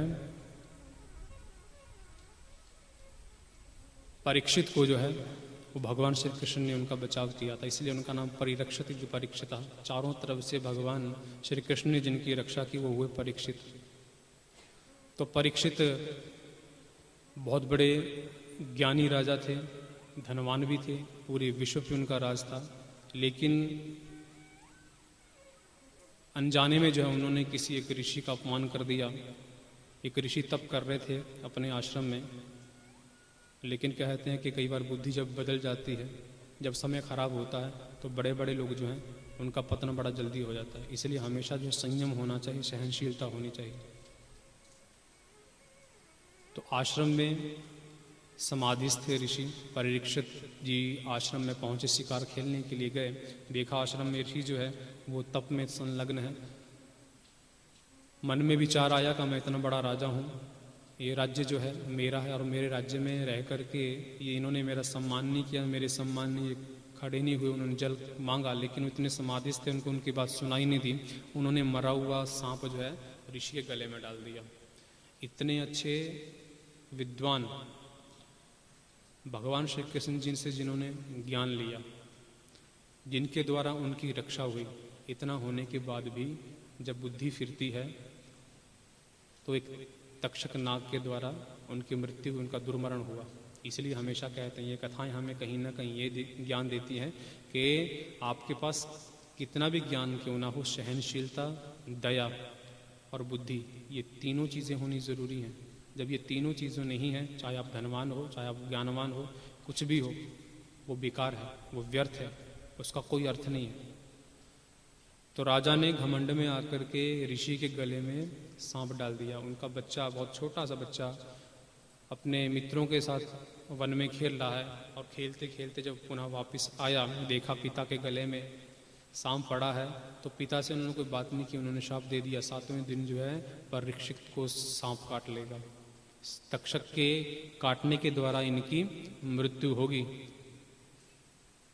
जब ऋषि की आंख खुली, जब वो समाधि से बाहर आए तो उन्होंने देखा कि उनके पुत्र ने तो राजा परीक्षित को शाप दे दिया, और वो भी ऐसे राजा जो बहुत बड़े विद्वान हैं, ज्ञानवान हैं और बहुत ही अच्छे कुल के हैं, लेकिन अब शाप दे दिया। अब क्या था, 7वें दिन जो है, अब क्या हुआ कि परीक्षित ने मन में ये निर्णय कर लिया कि मैं भगवान का भजन करूंगा 7 दिन तक। इसलिए हमेशा आपके इर्द गिर्द अच्छे लोग होने चाहिए। अगर कोई भी आपके पास थोड़ा कपटी, चंचल अगर लोग हैं तो वो आपको गिरा देंगे, आपका पतन उनके द्वारा हो जाएगा। राजा ने मन में सोचा कि मैं जो है अब 7 दिन है मेरे पास, मैं 7 दिन भगवान को नहीं छोड़ूंगा, 7 दिन निरंतर भगवान का भजन करूंगा। एक भी क्षण मेरा ऐसा नहीं जाएगा जिस समय भगवान का भजन ना करूं, मुझे मुक्ति लेनी है। लेकिन उसके आसपास के जो लोग थे उन्होंने कहा कि प्रभु आप डरते क्यों, मंत्री हम हैं ना आपके साथ, हम आपके लिए ऐसा महल बनाएंगे, तक्षक तो क्या कुछ भी नहीं आ पाएगा अंदर। तो उन्होंने इतना बड़ा महल बना दिया अलग से, इतने सैनिक, उनको खाने का भी जो सामान जाता था ना वो भी बिल्कुल चख चख के जाता था। फूल तक जो है वो भी फूलों को वो खोल खोल के देखते थे, फूलों को छील छील के देखते थे कि फूल के बीच में कुछ क्यों ना हो। तो इतने सैनिक, इतना बड़ा राज्य होने के बाद भी तक्षक जो है एक पुष्प में, एक फूल में बहुत छोटा सा रूप लेकर के वहां पे पहुंचे, और उनके यहाँ एक ब्राह्मण आए जिनका नाम था कश्यप, जिनके अंदर इतनी शक्ति थी जिस चीज को छू लेंगे वो मरे को जीवित कर देते थे। अगर राख भी पड़ी होगी तो राख को अगर हाथ लगा देंगे, अगर मंत्र बोलेंगे तो राख भी जो है ना वो मनुष्य रूप ले लेती थी। तो तक्षक जो है वो राजा को काटने के लिए चले, शाप मिला था परीक्षित को, यहाँ से ये ब्राह्मण भी चले कश्यप, रास्ते में दोनों मिल गए। तक्षक मनुष्य रूप में थे, कश्यप जो है वो ब्राह्मण। जब दोनों जंगल में मिले तो तक्षक, दोनों एक जगह बैठे तो तक्षक ने पूछा कि आप कहाँ जा रहे हो, तो उन्होंने कहा मैं परीक्षित के यहाँ जा रहा हूँ। बोलता क्यों जा रहे हो, क्योंकि उनको शाप मिला है, उनको सांप काटेगा 7वें दिन और लगता है कल लास्ट दिन है, तो मैं उनको बचाने के लिए जा रहा हूँ। तो उन्होंने कहा आपके पास ऐसी कौन सी शक्ति है, मैं देखना चाहता हूँ, जब दिखाओ तो सही। तो तक्षक सर्पराज है, तो उन्होंने कहा मैं ही तक्षक हूँ, मैं ही उनको काटने जा रहा हूँ। सोचो उसकी मृत्यु है, उसका काल है, आप क्यों प्रकृति के विधान में व्यवधान डाल रहे हो, विघ्न डाल रहे हो। उन्होंने कहा नहीं, मेरे पास मंत्र शक्ति है, मैं मंत्र का प्रयोग करूंगा, राजा को बचाऊंगा तो राजा से मुझे बहुत सारा धन मिलेगा, मान भी मिलेगा और पैसा भी मिलेगा। तो उन्होंने कहा नहीं, पहले आपकी शक्ति तो मैं देख लूँ। तो तक्षक ने जो है एक पेड़ था वहाँ पे, उस पेड़ को काटा और पेड़ का जो है ना वो एक क्षण में राख बन गई, जल गया पेड़, कुछ भी नहीं बचा उसका, जैसे मिट्टी होती है वैसा बन गया। तो कश्यप ब्राह्मण वहाँ पे पहुँचे, उन्होंने मिट्टी को हाथ में लिया, मंत्र बोला और वो पेड़ पुनः वैसे का वैसा खड़ा। अब तक्षक को चिंता हुई कि शाप मिला है, मुझे जाना पड़ेगा और मेरे द्वारा उनका वध नहीं हुआ तो एक ऋषि की वाणी जो है वो जुठला जाएगी। तो उन्होंने कश्यप को बहुत समझाया और कहा कि आप प्रकृति के विधि में कोई व्यवधान ना डालें, उनका समय आया है, और शायद उनका दुर्मरण होगा कि इस सर्प के हाथों ही शायद उनकी मृत्यु होगी, तो आप इस नियम का उल्लंघन ना करें। तो उन्होंने जितना आपको धन चाहिए मैं आपको यहीं दे दूंगा, मेरे पास कमी नहीं है। तो उन्होंने जो है खूब सारा धन उन ब्राह्मणों को दिया और उनको वहीं से पुनः वापस कर दिया और परीक्षित के यहाँ पहुँच गए। आप लोग कहीं भी चले जाओ, कभी काल छोड़ने वाला नहीं है, आज या कल आना ही आना है। तो इसलिए दूसरे लोगों की बातों में कभी मत आओ, कभी मत आओ। ये कथा हमें यही सिखाती है कि आपके आसपास के जो लोग हैं, अगर उनके पास अच्छा ज्ञान है उसको ले लो। अगर वो आपको बोले कि नहीं मैं तेरे साथ हूँ, तो जिस दिन आ जाएगी ना तो उस दिन आप नहीं बच पाओगे। समुद्र में अगर आप लोग गिर जाओगे, वो अपने को बचाएगा, आपको बचाएगा। दो हैं, आप लोग नाव में हो, आपके आसपास 15-20 लोग हैं, कहीं 20 समुद्र में आप लोग गिर गए, किसको बचाएगा वो? आपको बचाएगा, अपने आप को बचाएगा। तो ये मत सोचो वो आपके साथ है, उस समय वो अपने को देखेगा, आपका बारी बाद में। अगर वो खुद बचेगा तो वो आपको बचाने की कोशिश करेगा, जब खुद नहीं रहा तो आपको क्या बचाएगा वो? तो राजा भी उन मंत्रियों के चक्कर में आ गए, उनकी बातों में आ गए। इसलिए कथा में ये सीख देती है कि आपके पास जो अपनी मनन करने की शक्ति है, जो चिंतन करने की शक्ति है, उसको कभी मत खोना। और हम लोग जो भी सुनते हैं, सुन करके कोई काम ना करें, अपने ज्ञान और अपने अनुभव से काम करें, तो शायद ज्ञान परिपक्व होता है। एक बार क्या होता है, एक राजा बहुत मूर्ख होता है, बिल्कुल अनपढ़। उसके राज दरबार में 7 बड़े बड़े विद्वान जो हैं वो आचार्य थे, बहुत बड़े बड़े विद्वान, बहुत बड़े बड़े ऋषि। हर रोज उनसे मंत्र सुनता था वो, लेकिन सुनता ही था, जानता तो कुछ नहीं था। तो एक दिन उनके यहाँ एक लालची एक व्यक्ति आ गया जो थोड़ा सा कपटी था। तो उसको सोचा चलो राजा है, राजा को ठगूंगा, जाके 2-4 उल्टी पुल्टी बातें बोलूंगा। राजा अनपढ़ है, मेरी बातों में आ जाएगा, जितना निकल जाएगा मैं निकाल लूंगा।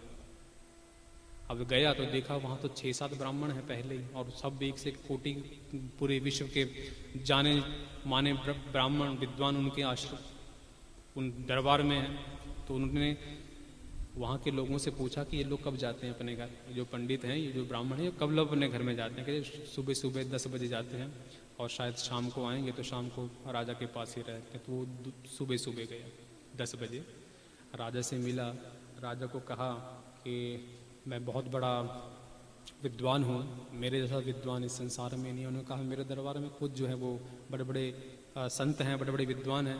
बोलता क्या सुना आपने उनसे? बोलता वो हर रोज कहते हैं शुक्लाम वरम धरम विष्णु।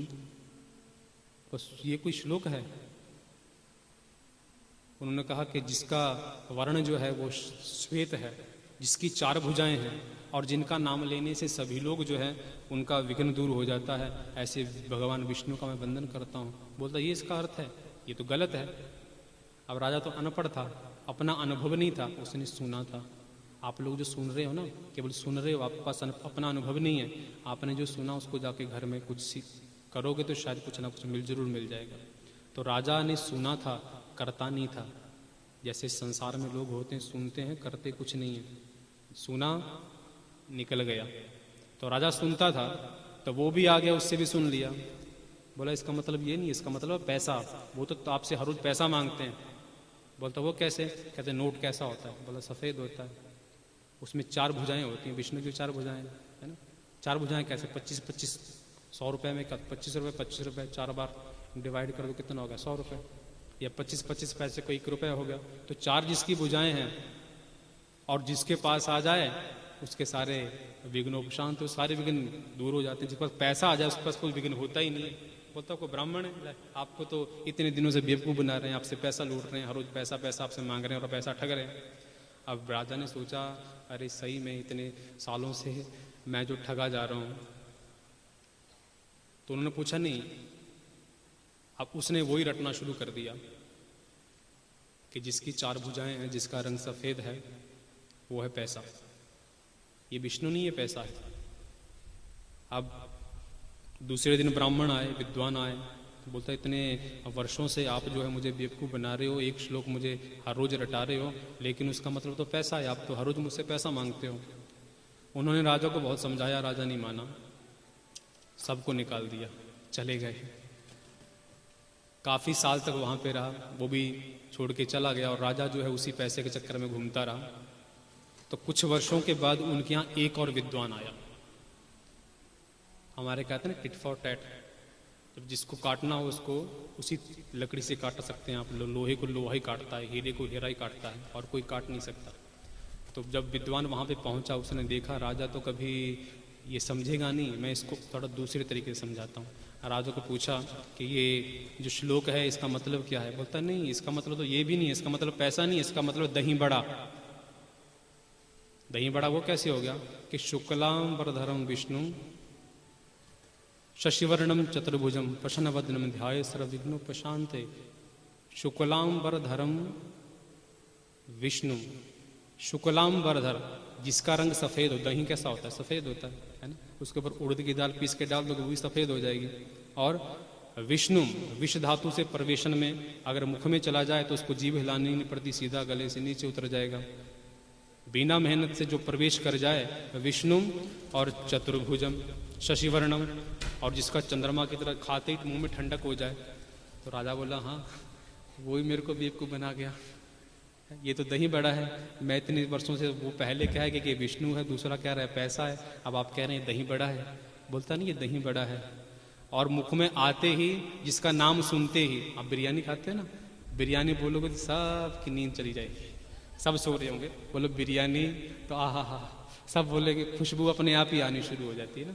तो बोलता जिसका नाम लेने से मुख में एक रौनक आ जाए, मुख खिल उठे, ऐसा दही बड़ा।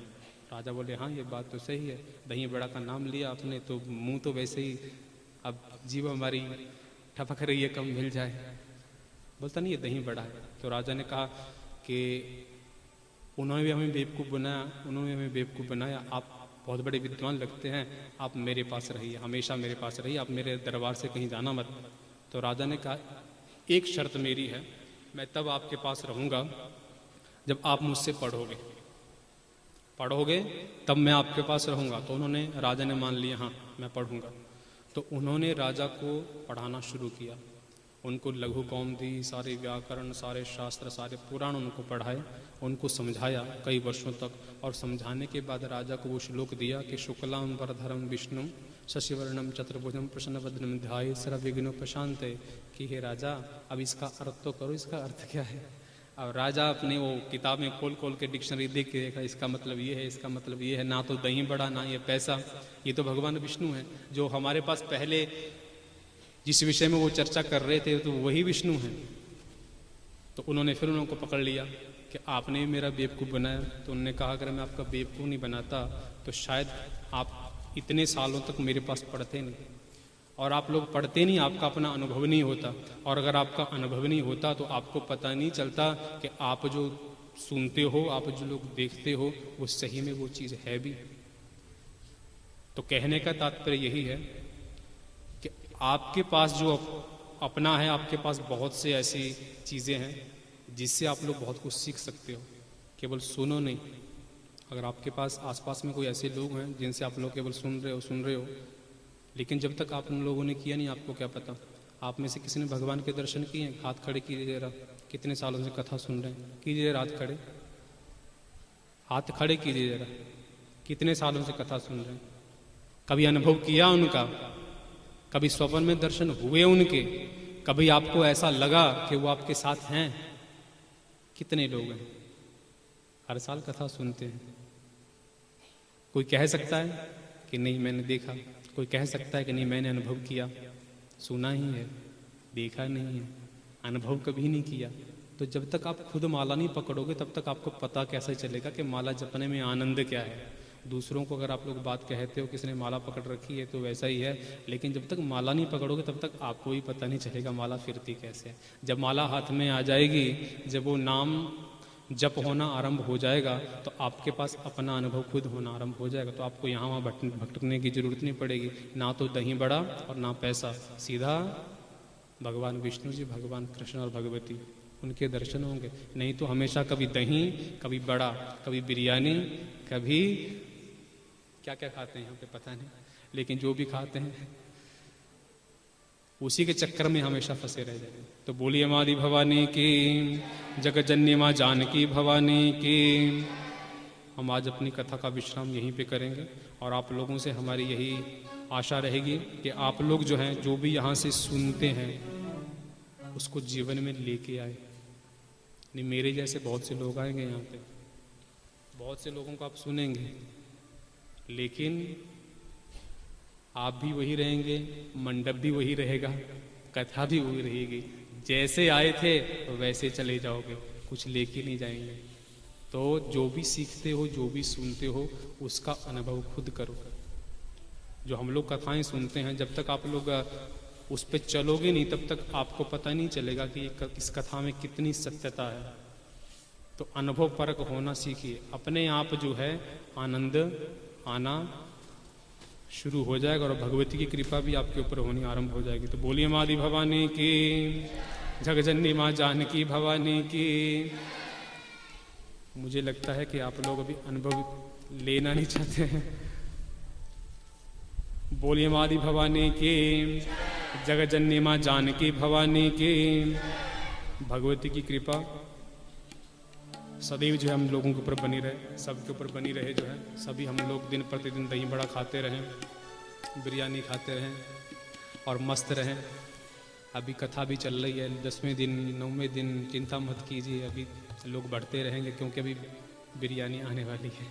9वें दिन खूब खूब जनता होगी, कमी नहीं होगी, क्योंकि उस दिन सबसे बड़ी चीज़ होगी क्या, आप जानते हैं, बताने की जरूरत नहीं है। तो कहने का तात्पर्य है कि अभी लोग बढ़ते रहेंगे, लेकिन हमें ऐसे लोग चाहिए जो लोग, जिनका ध्यान वहाँ पे ना हो, जिनका ध्यान तत्वों पे हो। तो अच्छा है, अब वो भी मिलेगा, लेकिन साथ साथ में, उसके साथ साथ में कुछ और भी लेके जाइए साथ में। वो तो मिलेगा आपके द्वारा, आपको ही मिलेगा, लेकिन साथ साथ में इन 9 दिनों में कुछ और भी साथ लेके जाइए। केवल ऐसा ना हो कि केवल वही हमारे साथ हो। तो हर साल हम लोग केवल उसी के लिए हैं। तो बोलिए माँ आदि भवानी की, जगजननी माँ जानकी भवानी की। मुझे चरणों में दे दे तू जगह, ओ मैया मेरी शेरा वाली। मुझे चरणों में दे दे तू जगह, ओ मैया मेरी शेरा वाली। अपने भक्तों को ऐसे ना सता, ओ मैया मेरी,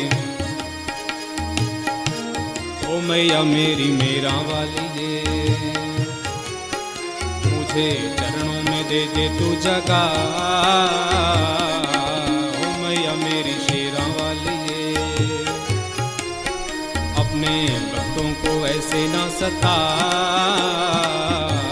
ओ मैया मेरी शेरा वाली।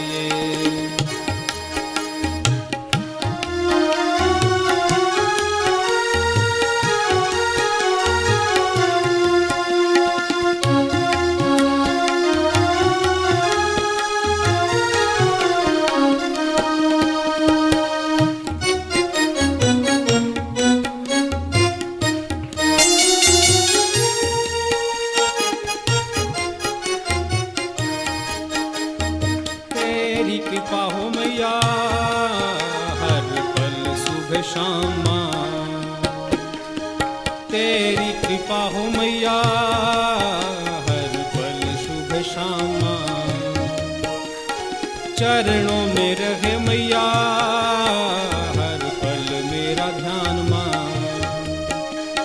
चरणों में रहे मैया, हर पल मेरा ध्यान माँ।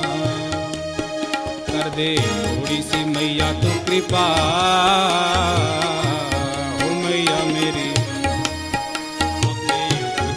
ऐसे ना सता, ओ मैया मेरी।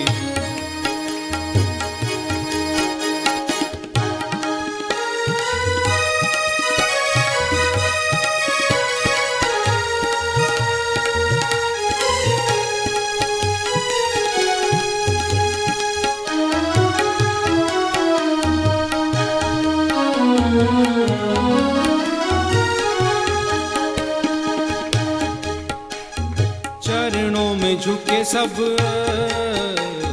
देव ये जहान माँ। चरणों में झुके सब देव ये जहान माँ। जग में है ऊंची तेरी जग में ऊंची तेरी ऐसी शान मां, करती सब में सदा तू दया। ओ मैया मेरी शेरा वाली, मुझे चरणों में दे दे तू जगह। ओ मैया मेरी शेरा वाली, अपने भक्तों को ऐसे ना सता।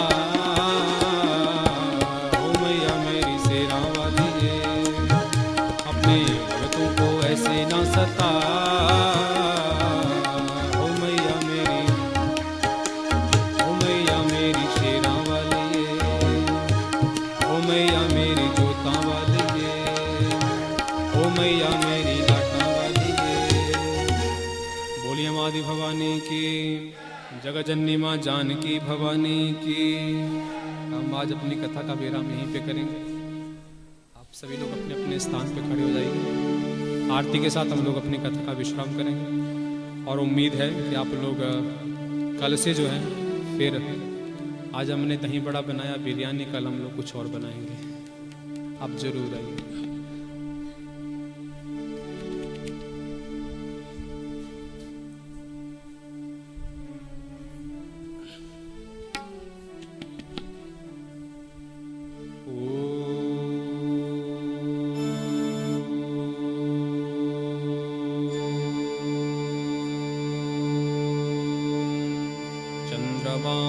मनसोजात चक्षुः सूर्यो अजायत, श्रोत्राद्वायुश्च प्राणस्तमुखाः दग्धिरजायत।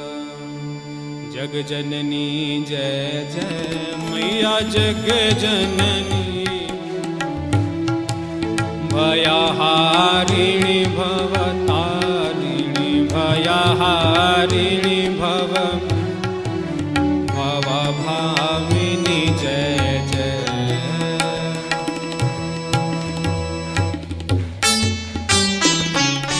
तू ही सतचित सुखमय शोध ब्रह्म रूपा,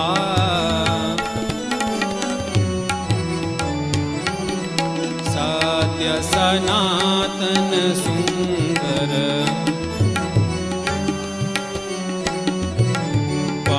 शिव सुर भूपा।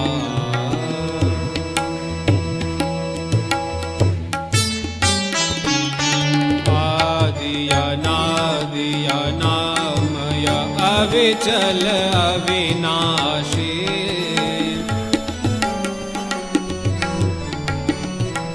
अमल अनंत अगोचर,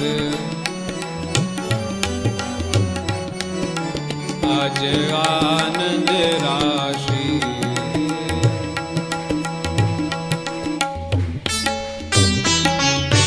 अविकारी जगहारी, अखिल कलाधारी,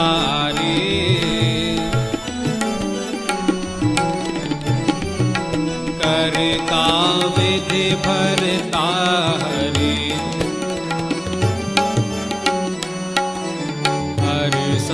संहारकारी।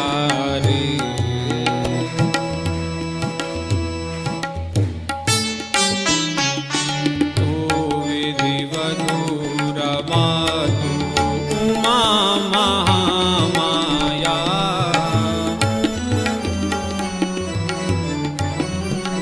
मूल प्रकृति विद्या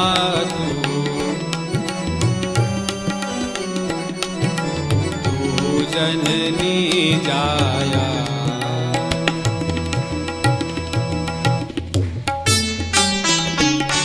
राम कृष्ण तू सीता ब्रज रानी राधा,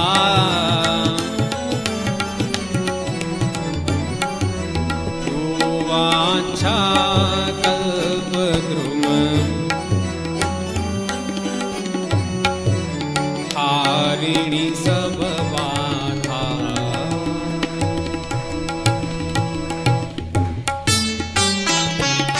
दश विद्या नव दुर्गा, नाना शस्त्र करा,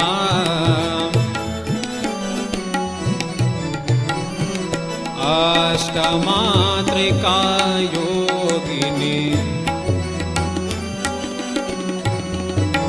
नव नव रूप धरा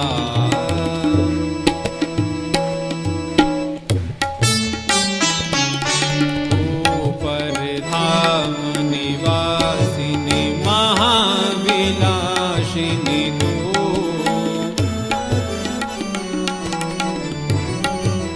तू ही शमशान विहारिणी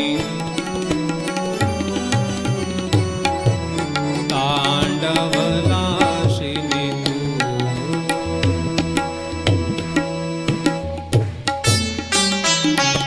सुरमुनि मोहिनी सौम्या तू शोभाधारा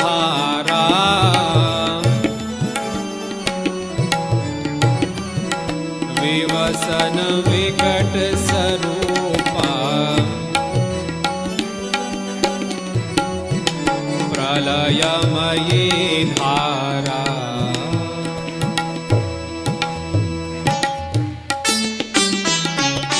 तू ही स्नेह सुधामयी तू अति गरिल मना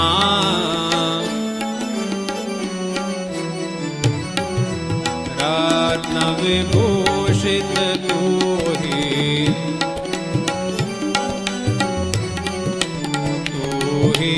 अस्थितना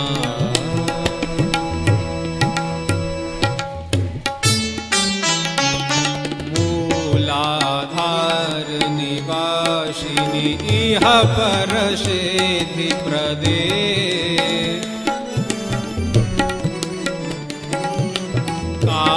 कालातीता काली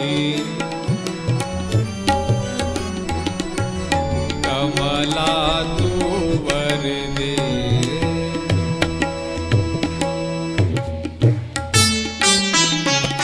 शक्ति शक्तिधर तू ही नित्य भेदमयी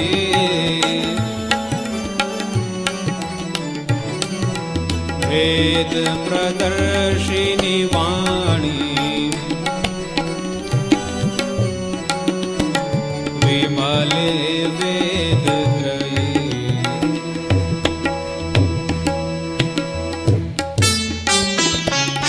हम अति दीन दुखी माँ विपत जाल घेरे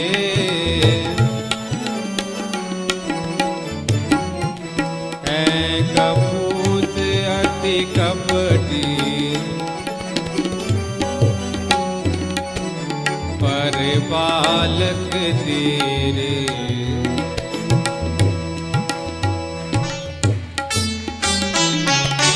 निज स्वभाव वश जननी दया दृष्टि कीजे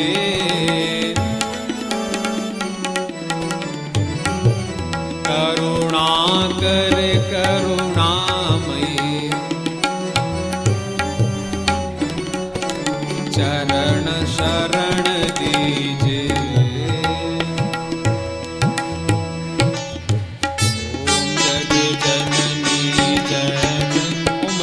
जग जननी जय जय ओ अम्बे जग जननी जय जय ओ दुर्गे जग जननी जय जय ओ काली जग जननी जय जय ओ लक्ष्मी जग जननी जय जय भयहारी भवतारिणी भयहारिणी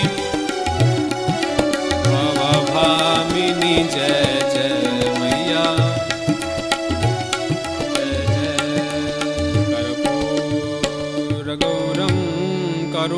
करुणावतारं संसार सारं भुजगेन्द्रं सदा वसन्तं हृदयारविन्दे भवं भवानी त्वमेव माता च पिता त्वमेव त्वमेव बन्धुश्च सखा त्वमेव विद्या स्वेनं त्वमेव सर्वं मम देवे त्वमेव सर्वं मम देवे आवाहनं न जानामि विसर्जनं पूजां चैव न जानामि क्षम्यतां परमेश्वरी अपराधसहस्राणि क्रियन्ते हर्निशं मया दासूयमिति मां मत्वा क्षमस्व परमेश्वरी मन्त्रहीनं क्रियाहीनं भक्तिहीनं सुरेश्वरी यत्पूजितं मया देवी परिपूर्णं तदत्सु मे मत्समापातके नास्ते पापाग्नि त्वत्समानहे एवं ज्ञात्वा महादेवे यथा योग्यं सर्वे भवन्तु सुखिनः सर्वे सन्तु निरामया सर्वे भद्राणि पश्यन्तु मा कश्चित् दुःखभाग् अपुत्रा पुत्रिणा सन्तु च पौत्रिणा अघना सघना सन्तु पूर्णा सन्तु मनोरथा। बोलिए मादी भवानी की, जगज्जननी माँ जानकी भवानी की। धर्म की अधर्म का, प्राणियों में विश्व का, मॉरिशस देश का, गौ माता की, सत्य सनातन धर्म की। नमः पार्वती पतये हर हर महादेव।